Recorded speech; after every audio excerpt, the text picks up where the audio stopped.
Corona test कैसे होता है, आरटीपीसीआर और रैपिड एंटीबॉडी टेस्ट कैसे होता है। तो हेलो दोस्तों, मेरा नाम आर डी चौधरी है और आज का जो अपना वीडियो है ये कोरोना टेस्ट से रिलेटेड है। इसके अंदर अपन आरटीपीसीआर और रैपिड एंटीबॉडी टेस्ट को एक शॉर्ट वीडियो के थ्रू अपन थोड़ा समझने की कोशिश करेंगे। तो चलो आज की वीडियो अपन स्टार्ट करते हैं। कोरोना टेस्ट को समझने से पहले आज की वीडियो के अंदर अपन थोड़ा सा कोरोना वायरस के बारे में देखते हैं, इसका इंट्रोडक्शन देखते हैं। उसके बाद अपन कोरोना टेस्ट के बारे में डिस्कस करेंगे। इसका थोड़ा एक शॉर्ट रिव्यू देख लेते हैं। कोरोना वायरस एक ग्रुप ऑफ फैमिली वायरस है जिसके अंदर खूब सारे स्पेसीज होते हैं। कोरोना वायरस एक पर्टिकुलर वायरस का नाम नहीं है, एक ग्रुप ऑफ वायरस का नाम है जिसके अंदर पहले भी बहुत सारे वायरस आ चुके हैं और जो अभी एक नया आउटब्रेक हुआ है वायरस, इसका नाम है कोविड-19। और कोविड-19 की अपन फुल फॉर्म की बात करें तो कोविड-19 की फुल फॉर्म होती है CO। इससे मीन्स होता है कोरोना, और वी से होता है वायरस, और डी से होता है डिजीज। यानी कोरोना वायरस डिजीज 19 यानी 2019 के अंदर ये आउटब्रेक हुआ है। फिर अपन बात करते हैं, आपने कई जगह इसका नाम नोवेल कोरोना वायरस भी देखा होगा और बहुत सारी जगह आपको सार्स कोरोना वायरस सेकंड ऐसा भी लिखा होता है। सार्स कोरोना वायरस की फुल फॉर्म होती है severe acute respiratory syndrome corona virus second. ये सेकंड नाम क्यों दिया गया है ये भी अपन थोड़ा सा समझने की यहाँ पे कोशिश करेंगे। यानी सार्स कोविड जो वायरस है और ये टाइप सेकंड है, तो इसके बारे में भी अपन थोड़ा सा समझते हैं। देखो, कोरोना वायरस एक ग्रुप ऑफ वायरस है और इसके दुनिया में पहले बहुत सारे आउटब्रेक हो चुके हैं। इससे पहले भी इसका जो पहला आउटब्रेक हुआ था वो चाइना के अंदर ही हुआ था। जिसका फर्स्ट जो आउटब्रेक हुआ था उसका नाम था सार्स कोरोना वायरस, यानी severe acute respiratory syndrome corona virus, जो साउथ चाइना के अंदर 2002 के अंदर सबसे पहले आउटब्रेक हुआ था। इसके बाद अपन बात करते 2002 के अंदर तो ये आउटब्रेक हुआ था और इसको आइडेंटिफाई किया गया था 2003 के अंदर। यानी 2002 के अंदर साउथ चाइना के अंदर इस वायरस का आउटब्रेक हुआ और 2003 के अंदर सबसे पहले इस वायरस को पहचाना गया चाइना के अंदर कि इसका नाम कोरोना वायरस है। और यदि उस टाइम का अपन देखें, इसके आउटब्रेक की थोड़ा डिटेल से देखें, तो ये 26 कंट्रीज के अंदर ये वायरस आउटब्रेक हुआ था और इसके मोर देन 8000 केसेज उस टाइम देखे गए थे।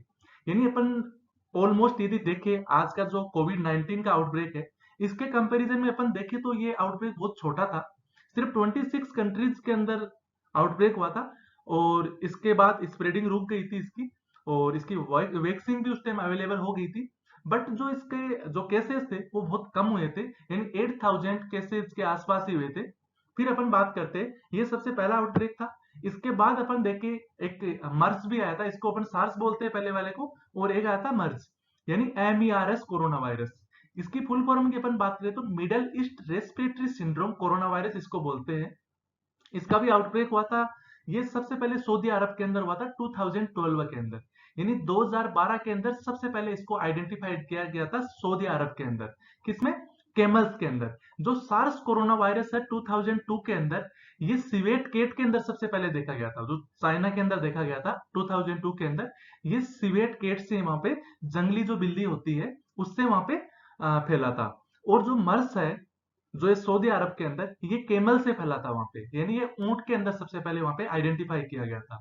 तो जो सऊदी अरब के अंदर 2012 के अंदर हुआ था।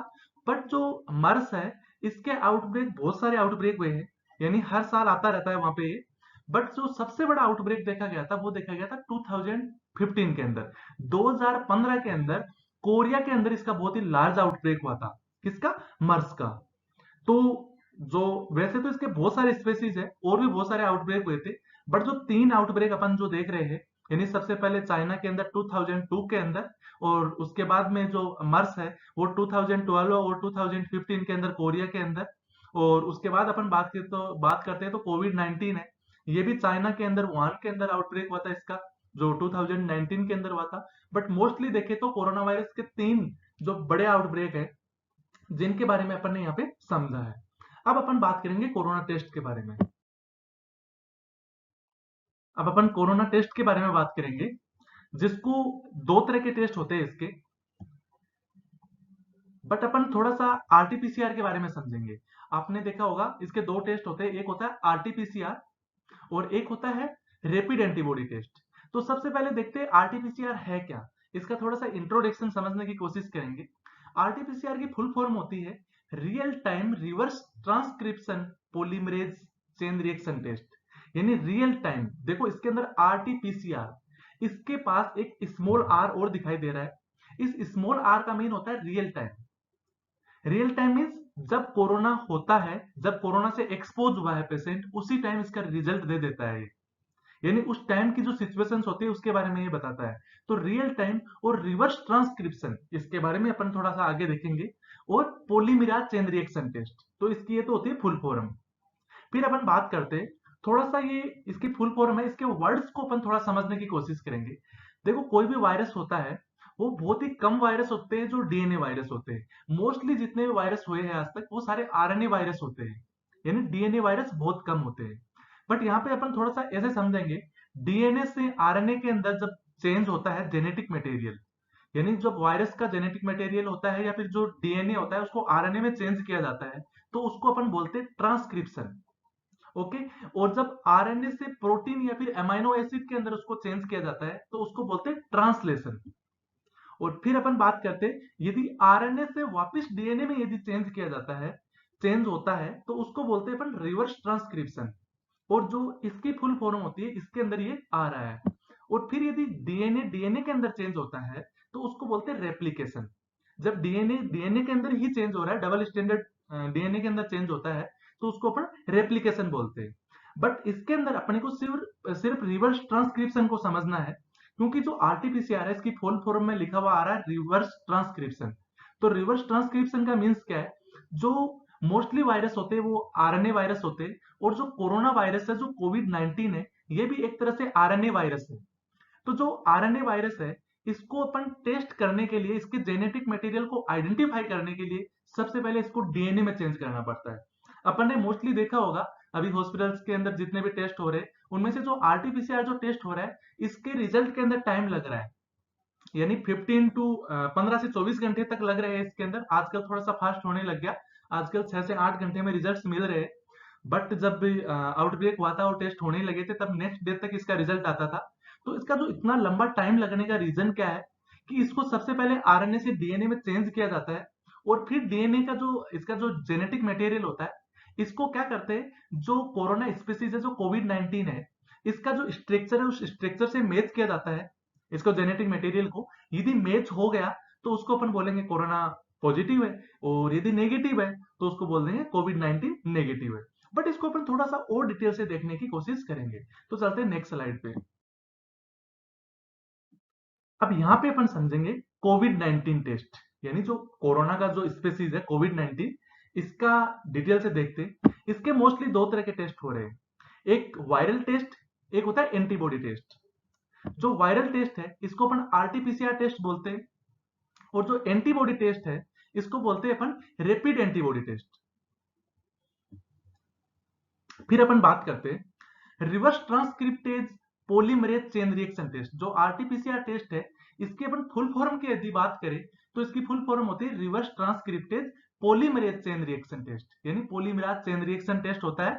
बट इसको रिवर्स ट्रांसक्रिप्शन क्यों है, क्योंकि इसको आरएनए से डीएनए में चेंज करके उसके बाद इसका टेस्ट किया जा रहा है। और जो रैपिड एंटीबॉडी टेस्ट है ये अपनी जो बॉडी के अंदर सेल्फ प्रोडक्शन जो एंटीबॉडीज होती है उन एंटीबॉडी को डिटेक्ट करके किया जाता है। बट इन दोनों टेस्ट को अपन डिटेल से और आगे पढ़ते हैं। जो वायरल टेस्ट होता है इसका यदि अपन दूसरा नाम देखें तो इसको अपन मोलिकुलर टेस्ट बोलते हैं, यानी इसके अंदर जो जेनेटिक मटेरियल की जो मोलिकुलर स्ट्रक्चर होती है, जो मोलिकुलर स्ट्रक्चर होती है उससे इसको मैच किया जाता है, उसके बारे में टेस्ट किया जाता है वायरल टेस्ट के अंदर। और जो एंटीबॉडी टेस्ट होता है इसको अपन सीरोलॉजिकल टेस्ट बोलते हैं। ये इनके दूसरे नाम है, यानी कोविड 19 के दो तरह के टेस्ट होते हैं, वायरल टेस्ट बोल भी सकते हैं या फिर मोलिकुलर टेस्ट, या फिर जो एंटीबॉडी टेस्ट होता है उसको अपन बोलते हैं सीरोलॉजिकल टेस्ट। यानी इसके अंदर ब्लड सैंपल के द्वारा यहाँ से जांच होती है इसके अंदर एंटीबॉडी टेस्ट के अंदर। फिर अपन बात करते हैं इसका सैंपल कलेक्ट कैसे करते हैं। जो वायरल टेस्ट होता है, जो मोलिकुलर टेस्ट होता है, जिसके अंदर आरटीपीसीआर जिसको अपन बोलते हैं, इसके अंदर कॉटन स्वाब लिया जाता है।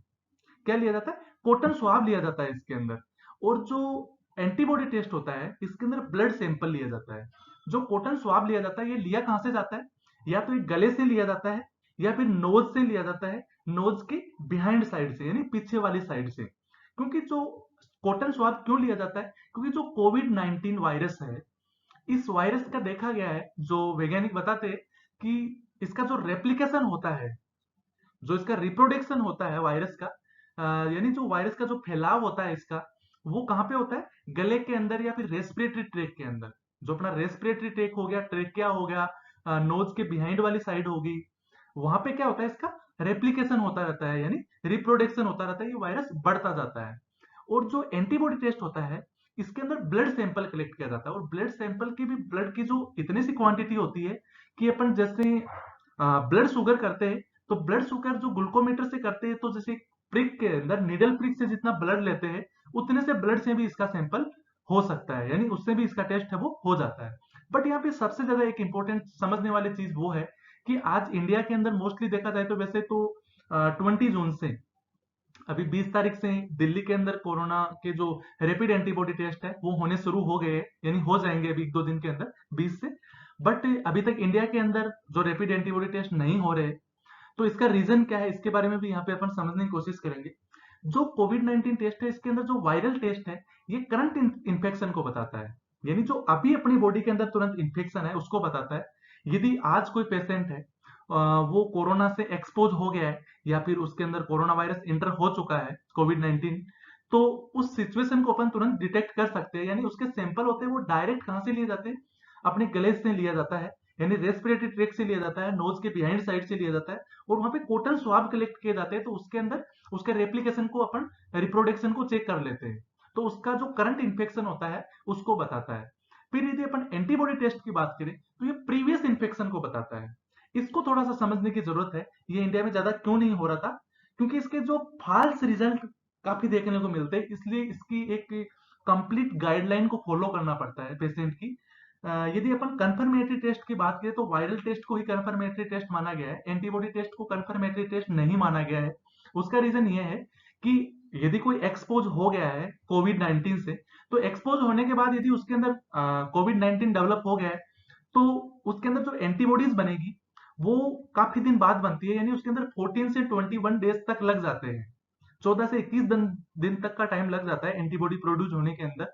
तो जब एंटीबॉडी, आज मैं एक्सपोज हो गया हूं और मेरा टेस्ट सैंपल लिया जाता है, तो मेरा ये रैपिड एंटीबॉडी टेस्ट है वो फिर भी नेगेटिव आ सकता है। उसका रीजन ये है कि जो एंटीबॉडीज प्रोड्यूस होगी वो तो 14 से 21 दिन बाद होगी, उसके बाद पॉजिटिव आएगा। और यदि आज कोरोना वायरस मेरी बॉडी में नहीं है, यदि मैं ट्रीट हो गया हूँ, यदि मेरा सैंपल नेगेटिव की बात करें, तो आरटीपीसीआर नेगेटिव आ सकता है। बट जो रैपिड एंटीबॉडी टेस्ट है वो नेगेटिव इसलिए नहीं आएगा क्योंकि पेशेंट ठीक होने के बाद भी उसकी बॉडी के अंदर 14 टू 21 डेज तक जो उसकी एंटीबॉडी रहती है वो ब्लड के अंदर प्रेजेंट रहती है, इसलिए वो टेस्ट है वो पॉजिटिव ही बताएगा वहां पे।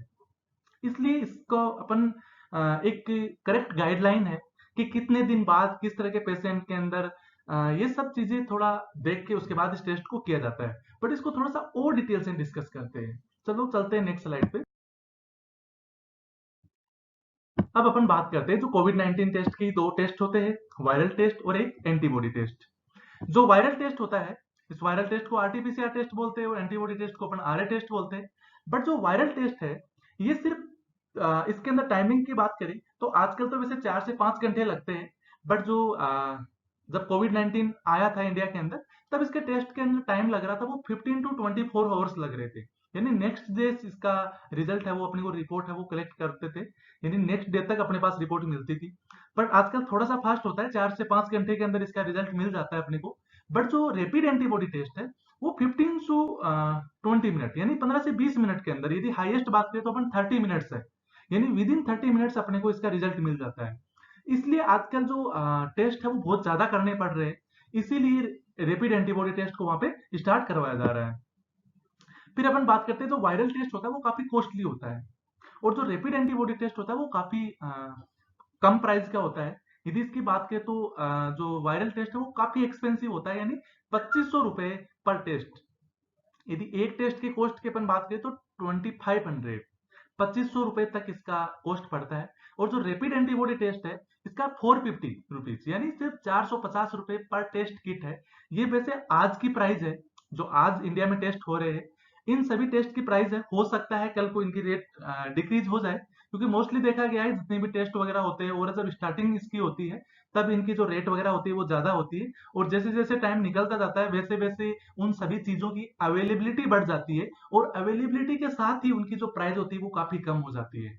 ओके फ्रेंड्स, फिर अपन आगे बात करते हैं।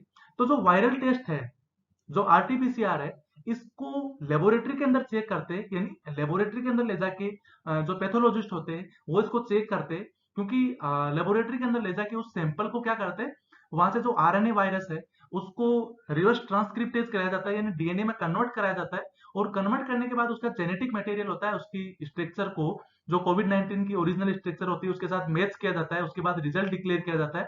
यानी थोड़ा काफी लंबा टाइम लगने वाला प्रोसेस है, बट आजकल टेस्ट ही इतने हो रहे हैं कि इतना टाइम है नहीं, इसलिए अपन रैपिड एंटीबॉडी टेस्ट की बात करें तो इसके अंदर कोई लेबोरेटरी की जरूरत नहीं होती है।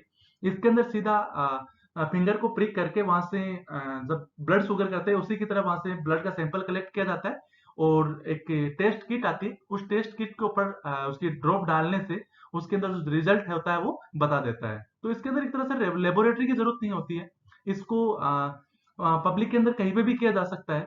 यानी एक तरह से अपन बात करें तो जब फील्ड की बात करें, जैसे हॉस्पिटल के अंदर जितने टेस्ट होते हैं उनमें सिर्फ कोविड 19 का जो आरटीपीसीआर टेस्ट होता है वो ज्यादातर किया जाता है, पर यदि फील्ड के अंदर अपने को स्क्रीनिंग करनी होती है या फिर वहां पे टेस्ट करने हो तो वहां पे रैपिड एंटीबॉडी टेस्ट को ही किया जा सकता है।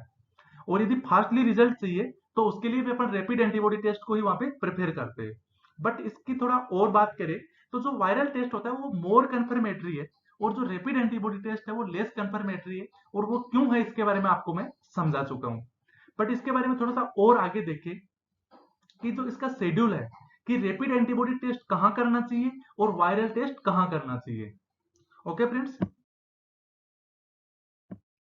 सबसे पहले अपन बात करेंगे, जैसे रैंडमली किसी का सैंपल लेना है या टेस्ट करना है, या कोई पेशेंट आया तो उसका सबसे पहले रैपिड एंटीबॉडी टेस्ट करना चाहिए, यानी ब्लड टेस्ट करना चाहिए, क्योंकि ये बहुत ही कम एक्सपेंसिव है, ज्यादा खर्चीला नहीं है, ज्यादा महंगा नहीं है, तो तुरंत, और इसका रिजल्ट होता है वो भी बहुत फास्ट अपने को मिल जाता है। तो इसके कई रीजंस है, उन रीजंस को देखते हुए सबसे पहले उसका रैपिड एंटीबॉडी टेस्ट करना चाहिए। यदि उसका टेस्ट पॉजिटिव आ गया तो उसको अपन कंफर्मेटरी ही मानेंगे, कि पॉजिटिव आ गया एक बार रैपिड एंटीबॉडी टेस्ट तो उसको अपन कंफर्मेटरी मानते हैं, कि यानी पॉजिटिव का मीन्स पॉजिटिव ही मानेंगे। बट नेगेटिव आ गया तो उसको अपन नेगेटिव नहीं मानेंगे। पॉजिटिव आ गया तो उसको आरटीपीसीआर करने की जरूरत नहीं है, यानी प्रोबेबल कोविड 19 उसका क्लिनिकल असेसमेंट करेंगे और फिर हॉस्पिटलाइज कर देंगे उसको हॉस्पिटल ट्रीटमेंट के लिए, या फिर होम आइसोलेट कर देंगे। यानी जब पॉजिटिव आ गया तो उसको अपन कोरोना पॉजिटिव ही मानेंगे, यानी उसका डायग्नोस बन गया है, उसके बाद उसका क्लिनिकल असेसमेंट करके हॉस्पिटलाइज कर देंगे या फिर होम आइसोलेशन कर देंगे। बट जब नेगेटिव आ गया तो उसको अपन नेगेटिव नहीं मान सकते, उसको आरटीपीसीआर करवाया जाता है, और यदि आरटीपीसीआर भी पॉजिटिव आ गया तो उसके बाद में फिर वही process, clinical assessment, hospital treatment and home isolation. उसके बाद यदि आरटीपीसीआर भी नेगेटिव आ गया तो उसको कुछ भी करने की जरूरत नहीं है, उसको अपन ससेप्टिबल मान सकते हैं, यानी ससेप्टिबल मान सकते हैं, उसको आइसोलेट करने की जरूरत जरूर है, उसको आइसोलेट तो फिर भी करना चाहिए, बट उसको ट्रीटमेंट वगैरह की जरूरत नहीं है, यानी उसको अपन ससेप्टिबल मान सकते हैं। और जब नेगेटिव आ गया रैपिड एंटीबॉडी टेस्ट तो उस कंडीशन में एक में तो आरटीपीसीआर कर दिया, और यदि आरटीपीसीआर वहां पे अवेलेबल नहीं है तो वहां पे उसको होम क्वारंटाइन किया जाता है, और एंटीबॉडी टेस्ट उसके बाद 10 दिन बाद फिर दोबारा रिपीट किया जाता है। मान लो उसका आरटीपीसीआर टेस्ट वहां पे अवेलेबिलिटी नहीं है, रैपिड एंटीबॉडी टेस्ट नेगेटिव आ गया, और नेगेटिव आने के बाद भी अपने पास वहां पे आरटीपीसीआर अवेलेबल नहीं है, तो उस कंडीशन में उसको 10 डेज के लिए होम क्वारंटाइन कर दिया जाता है, और 10 डेज बाद उसका टेस्ट रिपीट किया जाता है, क्योंकि हो सकता है उस दिन अपन ने टेस्ट किया था पहले प्रीवियस टेस्ट, उस टाइम उसकी बॉडी में एंटीबॉडी नहीं बने थे, बट हो सकता है अब उसकी बॉडी में एंटीबॉडीज प्रोड्यूस हो गए हैं, और इस केस इन केस उसके अंदर डिटेक्शन के अंदर वो आ जाए। और यदि 10 डेज बाद भी यदि उसका टेस्ट करते हैं तो फिर नेगेटिव आ गया तो उसको अपन ससेप्टिबल मानेंगे, यानी 2 बार नेगेटिव आ चुका है रैपिड एंटीबॉडी टेस्ट, तो उसको अपन ससेप्टिबल मानेंगे और उसके बाद फिर उसको क्वारंटाइन कर देंगे। बट यदि पॉजिटिव आ गया 10 डेज बाद तो फिर उसको अपन पॉजिटिव ही मानेंगे, यानी उसको प्रोबेबल कोविड 19 ही मानेंगे। उसके बाद उसका फिर वही क्लिनिकल असेसमेंट या फिर हॉस्पिटलाइज ट्रीटमेंट, और उसके बाद या फिर होम आइसोलेशन। तो इस तरीके से एक प्रोसेस होता है। तो आई थिंक आप समझ गए होंगे, यानी जब रेंडमली यदि किसी पेशेंट का टेस्ट करना हो तो सभी पेशेंट का आज की जो कोरोना पेशेंट का जो रेशियो है, जो काउंटेशन है, वो काफी ऊपर हो चुकी है, समथिंग 4 लाख पूछने वाले हैं। तो उस कंडीशन में इतने सारे टेस्ट है वो आरटीपीसीआर नहीं किए जा सकते, इसलिए वहां पे रैपिड एंटीबॉडी टेस्ट चालू किया जा रहा है और अभी 20 जून को शायद दिल्ली के अंदर चालू हो जाएगा। तो इसीलिए वो वहां पे हो रहा है। यदि रैपिड एंटीबॉडी टेस्ट पॉजिटिव आ गया तो वहां पे आरटीपीसीआर करने की जरूरत नहीं है, बट नेगेटिव आ गया तो आरटीपीसीआर करने की जरूरत है। ओके फ्रेंड्स, तो इसका सारा सिस्टम आप समझ गए होंगे। यदि आप Jatin medical and nursing academy YouTube channel पे नए हैं तो चैनल को सब्सक्राइब कर ले और बेल आइकन को भी प्रेस कर ले, जिससे हमारा आगे आने वाला जो भी वीडियो होगा उनका नोटिफिकेशन आपको मिल जाएगा। और वीडियो को लाइक करें और अपने फ्रेंड सर्किल के साथ शेयर करें और कमेंट सेक्शन के अंदर जाके कमेंट करके जरूर बताएं कि आपको ये वीडियो कैसा। ओके फ्रेंड्स, यदि आप हमारे व्हाट्सएप ब्रॉडकास्टिंग सर्विस में ऐड होना चाहते हैं तो अपना नाम और एड्रेस लिख के 9413722120 नंबर पे व्हाट्सएप कर सकते हैं, जिससे आपका नंबर है वो व्हाट्सएप ब्रॉडकास्टिंग सर्विस में ऐड कर दिया जाएगा। और हमारा एक इंस्टाग्राम पे पेज है Jatin medical and nursing academy के नाम से, वहां पे भी आप हमें फॉलो कर सकते हैं। और अब एक हमारा फेसबुक पे भी पेज है Jatin medical and nursing academy के नाम से, वहां पे भी उस पेज को आप लाइक कर सकते हैं। Thank you friends, bye for now and see you later, bye bye.